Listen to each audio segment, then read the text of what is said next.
आपण पाहिलं दानवे ऑगस्ट 2019 मध्ये विधान परिषदेवर आमदार म्हणून निवडून आले होते। छत्रपती संभाजीनगर आणि जालना स्थानिक स्वराज्य संस्थान मधून निवडून येणाऱ्या विधान परिषदेच्या जागेवर अंबादास दानवे विजयी झाले होते। शिवसेनेमध्ये झालेल्या पक्षफुटीनंतर ऑगस्ट 2022 मध्ये अंबादास दानवे यांच्यावर विधान परिषदेतील विरोधी पक्षनेतेपदाची धुरा दिली होती। ऑगस्ट 2025 मध्ये अंबादास दानवे यांचा काळ पूर्ण होणार होता आणि आज तो काळ संपुष्टात आलेला आहे।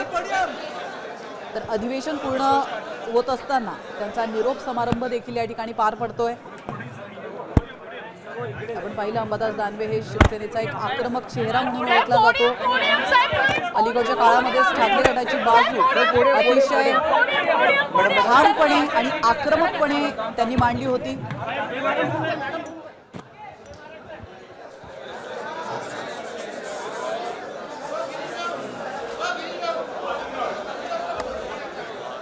यानंतर आता विधान परिषदेमध्ये अंबादास दानवे नसणार आहे, त्यामुळे येत्या काळामध्ये त्यांच्या जागी आक्रमक भूमिका मांडण्याची धुरा नेमकी कोणाकडे सोपवली जाते येत्या काळामध्ये एवढ्या आक्रमकपणे शिवसेनेची बाजू नेमकी कोण मांडणार हे पाहणं महत्त्वाचं आहे।